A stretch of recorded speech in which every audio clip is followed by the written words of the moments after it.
Hello everyone, I want to say welcome to day 2 of Mindfulness for Educators mini-series. If you did not catch day 1, please go back. It's somewhere in this Facebook group, catch day 1.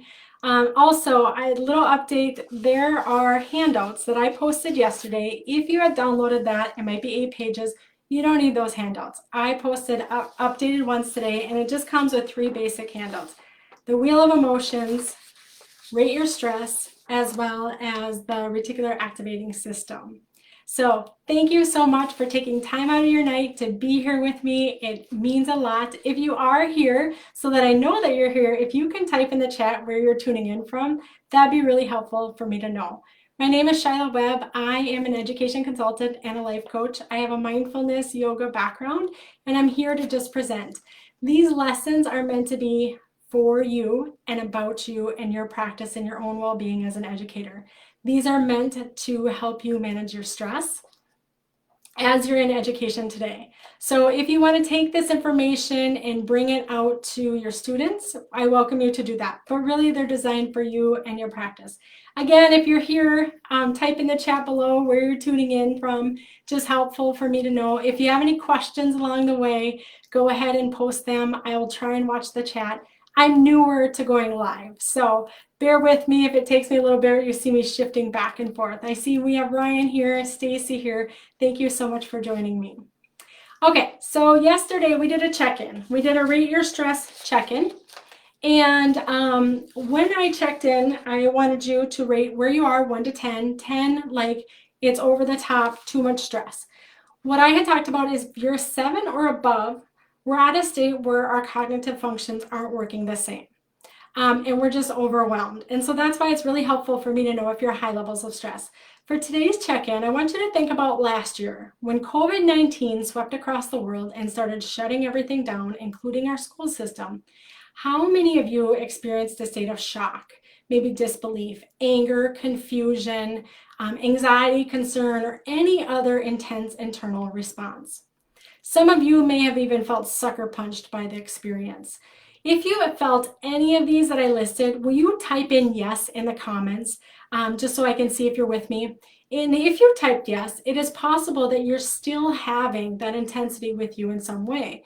Now, it might be a lot less intense today, but it might, for some of us, it might even be more intense. So type I'm with you if this describes your experience. And this is when COVID-19 happened, school shut down, and we had to quickly pivot. So what I'm describing is an experience of trauma. Trauma is an experience that causes us complete distress, and it's very disturbing, and it's disturbing within our minds and our bodies. We all have experienced trauma in some way or another in our lifetime. Sometimes it's a little bit less level of trauma, and sometimes it's a lot more intense. So what happens is this experience leaves an imprint, and what will happen in the future when we have this experience, it can elicit another negative response, even though we're not living that situation all over again. So, for instance, one of the first times I traveled out to the store in Minnesota, this was when Minnesota had shut down their schools. We were in distance learning. Minnesota wasn't quite at a point of everyone had to wear a mask when you were out in public, but we had to social distance. I had gone to go into a local store that required masks, and I got my mask on, and I just remember thinking how weird this was. It was so weird to see everyone with their masks on. And in the back of my mind, there was this constant looping going on of this is weird, this is an awkward experience. And it was weirdness kind of as in curiosity, but also weirdness wondering, should I be more concerned about these masks? Or not these masks, but about COVID-19 than what I am. And so I was just, should I be panicked about this pandemic? And I'm going through my list and getting everything at the store. And just as I turn around the corner, I see this person, much taller than me, completely fully dressed in bright yellow PPE, face blocked everything. I stopped, I turned, and I took off in the other direction. It was so overwhelming. I didn't think anything of it other than I stopped and turned and I was out of there. And it was just something that just happened immediately. So what happened that evening was I was consumed by my visceral response. It was an intense emotion that flared up. And tonight, for day 2, we're going to talk about emotions and feelings. I'm also going to provide you a mindfulness exercise that helps us deal with tough, intense emotions and helps us release that intensity of them so that they don't keep hanging out with us in our bodies, because that can really throw off an entire day. And I spent that entire evening processing through that. So if we have some interruption practice, last night we talked about cultivating awareness. I had you sit and observe and just notice any thoughts, experiences, narratives that you might be telling yourself, any emotions that turn up. And all you were to do is note them without judgment. Just notice that they're there. Okay. So tonight we're going to talk about how do you interrupt them. So if you're here with me, type yes. Hi, Valerie. Thanks for joining us. We're going to talk about day 2 is about interrupting. So emotions. Emotions are energy in motion. They are physical. They are instinctive. What they do is they produce a specific response to a stimulus that comes our way. Okay? They can be, the cool thing is that they can objectively be measured by scientists. So they measure things like our blood flow, our body stance, our facial expressions. They measure that, and science can actually measure through our brain activity and help pinpoint the types of emotions that we're having. So these emotions are active in our limbic system. So last night's handouts, I included a picture of a brain. And the limbic system is right in there, right out with the, in the emotion processing center, right where the amygdala hangs out, that fight, flight, or freeze. And in that spot, when we experience an emotion, they are often, actually not often, they are illogical, they're irrational, and they're unreasonable. How many of you can relate to experiencing something like that and you react much bigger than what you ever wanted to, and you knew after the fact you shouldn't have reacted that way? Type yes if you have. That is an emotion that has completely consumed you. So the cool thing is that research with organizations like 6 Seconds, I don't know if you've ever heard of them, but they've done a lot on emotional intelligence and specifically gearing it towards school. They have uncovered that an emotion, it only takes us 6 seconds to experience emotion. And it actually flows out of our system within 90 seconds. That's if we allow it to. So let me say that again. It takes us 6 seconds to experience it, so for our body to acknowledge and respond to it, and up to 90 seconds to flow out. That is great news, meaning emotions come and go. And so when we say emotions come and go, they're supposed to come and go really, really fast. Energy in motion. So what happens is sometimes our emotions can become really, really intense, and it's almost like we grip onto that emotion and we attach to it for some reason. Maybe we're trying to figure out the why this emotion happened. Maybe we're caught up in the story of why this emotion was triggered. Maybe, I don't know, maybe we're just blaming. But what happens is we can grip onto it and then it grips onto us. And by doing that, what happens is we end up perpetuating the issue. No good. It then sticks with us all day long. Okay? When you think back, a really good example of emotions that arise quick, I want you to think back to the very first speech that you ever gave in school. If you were a nervous wreck when you gave a speech in school, please type yes, because I remember feeling that way. My palms were sweaty, my heart was racing, I was so nervous, I kept thinking over and over and over what my speech was going to be. And all the kids, they gave their speech before me. Unfortunately, I wasn't listening because I was so caught up in the moment. And then once I gave my speech, I was fine. I was relaxed, that heart racing, my body calmed down, the muscles relaxed. Yeah, we're all like, yes, yes, been there. And we're even there today, right? If we have to give a speech to a larger group, we can experience that all over. That's emotion. Hopefully you had a really, really good speech teacher that prepped you and told you that this was going to be an experience. And so that when you experienced that, you knew right away that this is part of giving a speech, and this is part of the first few times giving a speech, maybe part of every time. And then when we do that, we can easily release it knowing that it's normal. For whatever reason today, we're in a society where we're not talking a lot about emotions and feelings. And yet that is the key to releasing them. So do yourself a favor and start identifying, this is how I feel, this is what's happening. Otherwise, what happens is when you start attaching to that and we stick on to that, that's where it turns into a feeling. And what a feeling is what plays out in our head. And so a feeling is a response to emotion, and it's a state that stays with us. Okay? So think about it. Someone triggered you that day. And I remember when my kids were really little, at like age 2, I have 2 boys back to back, 13 months apart. So they were really young for a while there. And I was working to get them out of the house, get to work on time. And they were at that state of independence. They wanted to do everything on their own, but yet they took forever to get it done. It was like 2 or 3. And I remember that emotion would just flare up, and I just wanted to get them going. And sometimes they would push back because I wasn't being very mindful of myself and just kind of pushing them along. I thought I sounded nice, but I probably had some edge in my voice. And then we went to daycare. They were crying mess sometimes going to daycare. It wasn't that bad. I'm being a little dramatic, but then that sat with me the rest of the day. Like I felt like just the worst mom in the world, guilt-ridden, all of that. So that's where I had turned it into a feeling, and it became a state. What I didn't know then is that I really needed to be talking about this. I needed to be going to a close colleague or a friend and saying, I'm feeling like this. I am feeling so overwhelmed. Instead, what happened is I actually just said, my day was good. It's good. Everything's great.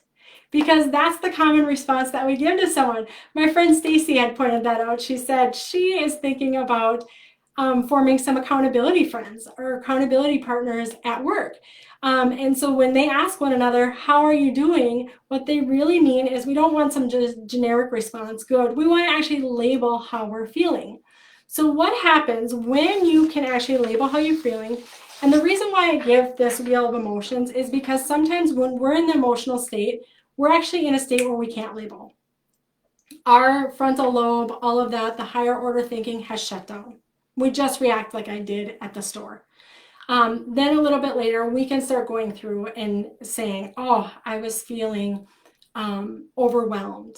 The emotion that I was experiencing was overwhelm, was shock, was anxiety, was fear, whatever, some type of distress is what I was feeling. When we get into the point where we can actually think about it and start labeling it, that means I'm in a rational state of mind then. So think about how that can be a game changer for ourselves and our students. So getting them to label it. And even if you can't label it yourself, what we want to do is call on the accountability partner to label it for you. You can label it for your students as well. Give them the words that they need so they can even start releasing that feeling and that emotion. If we do not, what happens is it actually sits in our system and it festers. And in the long run, it can turn into ailments. So emotions are simply information, and that's it. I want you to think about that. When we don't allow them to flow through as they're meant to, that's when we experience the great consequences. And they even start perpetuating the situation, and that emotion or that feeling state grows larger and larger and larger. I also want you to think about it this way. So we can never experience in life, no matter how terrible, there will be never anything more than a bunch of thoughts plus a few physical sensations with that. And that's exactly what emotions are. And if you know that they can flow through really, really fast, if you allow them to flow right on through, can you handle that? Type in yes if you can handle that. So for today's mindfulness practice, I want to lead you through a body scan. In this practice, we're looking for you to discover points of tension that you might have in your body, and I'm going to guide you on how to begin releasing them. So just like yesterday, I asked that you take an observer-like position. You just, when you go through your body scan, you just note that, yep, it's there, and we pass on to the next thing. Try not to hang on to it. Try not to discover the why behind it. We'll get to that at another point. Right now, we're just labeling and we're noticing it. So go ahead and get comfortable. You may sit back. In yoga, we usually go into the Shavasana pose, which is laying back. Just go ahead and get into a relaxed body. Gently close your eyes if you're comfortable. Again, if you're not comfortable, go ahead and just look down at something close to you. And you want to just stay focused on that one item. We've all had busy days today. I've been talking a lot. So I'm just going to sit there and I'm going to anchor myself to my breath. Feeling the flow of the inhale come in through my system. And feeling it flow right back out on an exhale. So just tuning in to the steady, continuous flow of your breathing.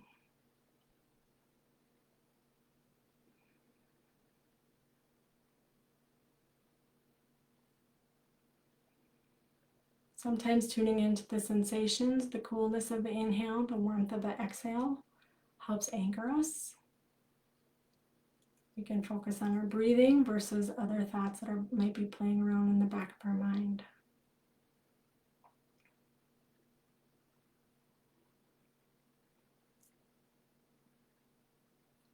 So for this body scan, we are going to start at the crown of your head. So focusing on the top of your skull, noticing if there's any tension. If you notice there's tension, I want you to go ahead and release that tension with every exhale. Bringing in the new on the inhale and releasing anything built up on the exhale. Traveling down into your temples, your eyelids. If you notice that you're squeezing them, gently release that tension that's there. Relaxing even more into every single exhale.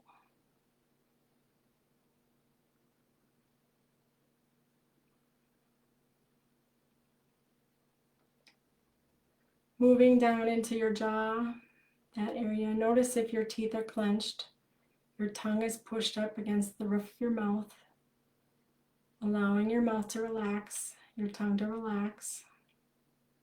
Sometimes I relax so much it feels like I'm going to drool. But go ahead and release any tension that exists in that spot.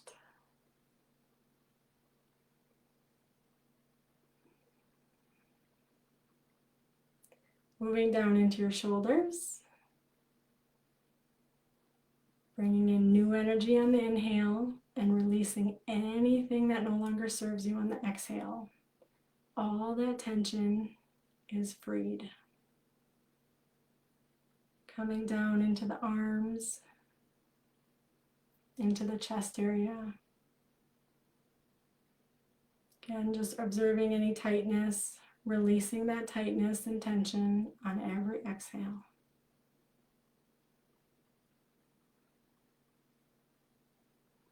Moving down into the abdomen, the belly area, your hands. Deep inhale in and releasing any tension on the exhale. Focusing a little bit on your hips, our buttocks. If you're squeezing anywhere, clenching, go ahead and release. Relaxing your body. Moving down into the hamstrings. Inhale with new energy and releasing anything that's old, all that tension on every exhale. Coming into your knees. If you're standing in a position like I am, soften your knees. You don't want to lock them. Go ahead and move down to your calf muscles. Breathing in renewal and releasing anything old and any tension. Coming down to your feet, toes. Sometimes it helps to wiggle your toes a little bit here. Bringing in an inhale down to that tension and releasing it with your exhale.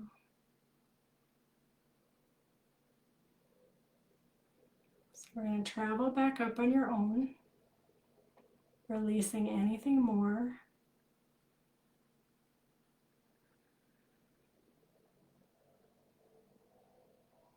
Bringing about some awareness with your breath, allowing it to naturally flow in and flow out.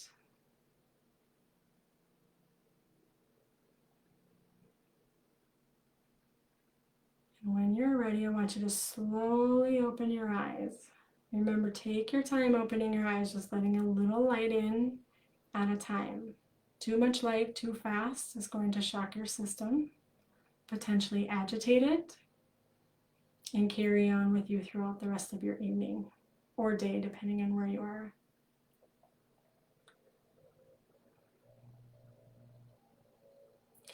So I know I said we're going to be done in 20 minutes. Body scan, the real practice takes much longer than that. But this is a really quick form you could do. Just even if you are in the classroom and you know that you were triggered, go ahead and just quickly scan through and see where that tension is and release that tension with every exhale. You can do that right while you're teaching as well.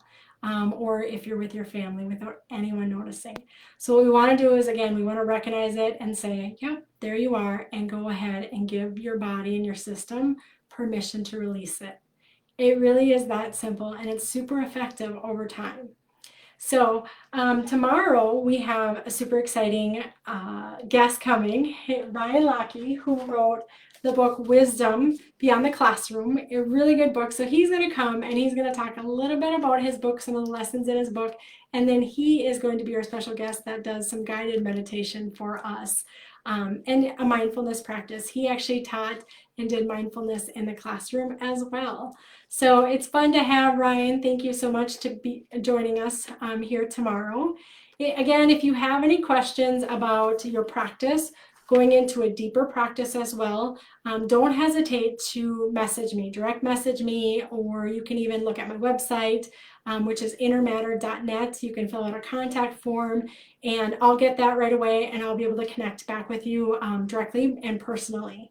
So thank you again for taking time out of your evening, being here with me tonight, day 2. Day 3, Ryan Lockey is going to be here with us, giving his words of wisdom and guiding us. And then Saturday is the final session of our Mindfulness for Educators mini-series. So thanks again. I hope you all have a lovely night. Goodbye.